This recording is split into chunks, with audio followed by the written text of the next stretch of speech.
జాతీయ స్థాయిలో Andhra Pradesh first rank, Telangana రెండో తెలంగాణ సెకండ్ ర్యాంకును సొంతం చేసుకున్నాయి. ఏదో అద్భుతాలు సాధించి కాదులేండి. దేశవ్యాప్తంగా వివిధ రాష్ట్రాల్లో ఉన్నటువంటి ప్రజాప్రతినిధుల మీద ఉన్నటువంటి క్రిమినల్ కేసులు ఏవైతే ఉంటాయో, హత్య నేరోపణలు, మహిళల మీద దాడులు, లైంగికంగా రకరకాలుగా మొత్తం దేశవ్యాప్తంగా ఉన్న ఎమ్మెల్యేలలో ఆంధ్రప్రదేశ్లో ఉన్నటువంటి ఎమ్మెల్యేలు మొదటి స్థానంలో ఉన్నారట. తెలంగాణలో ఉన్నటువంటి ప్రజాప్రతినిధుల మీద రెండో స్థానం.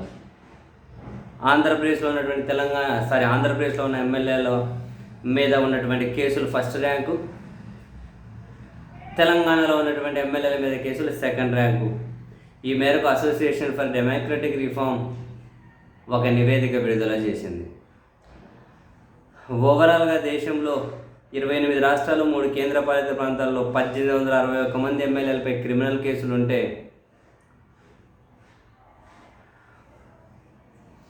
అందులో ఓవరాల్గా ఉన్నటువంటి ప్రజాప్రతినిధుల్లో క్రిమినల్ కేసులు ఉన్న శాతం 45% అట. ఇందులో 29% ఎమ్మెల్యేలపై హత్యాయత్నము, కిడ్నాపు, మహిళలపై నేరాలు వంటి తీవ్ర అభియోగాలు ఉన్నాయట.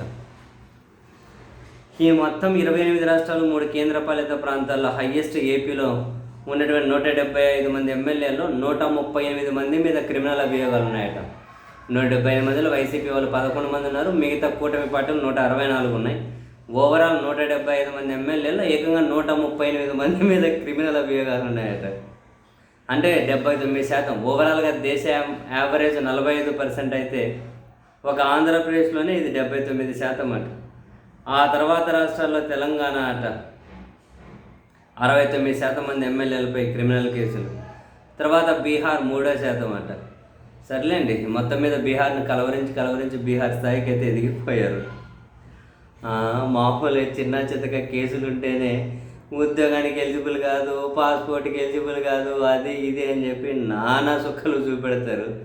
కానీ మనం పరిపాలించే వాళ్ళ మీద మాత్రం హత్యాయత్నము, లైంగికం, రకరకాల క్రిమినల్ కేసులు ఆంధ్రప్రదేశ్లో ఉన్న ఎమ్మెల్యేలలో 79% మీద ఉన్నాయట. 175 మందిలో 138 మంది, 138 మంది మీద క్రిమినల్ అభియోగాలు ఉన్నాయట. రాజకీయాలు ఉన్న వాళ్ళు మచ్చలేని వాళ్ళు ఉన్నారు అని చెప్పి ఒకప్పుడు ఉండే. ఇప్పుడు ఎన్ని ఎక్కువ మచ్చలు ఉంటే ఎన్ని హత్యాయత్నాలు, ఎన్ని లైంగిక రకరకంగా ఎన్ని ఎక్కువ ఉంటే వాళ్ళంత పెద్ద నాయకులు అవుతూ ఉన్నట్లు. మొత్తం మీద అయితే ఆంధ్రప్రదేశ్కి ఫస్ట్ ర్యాంకు, తెలంగాణకి సెకండ్ ర్యాంక్ అంటబ్బా.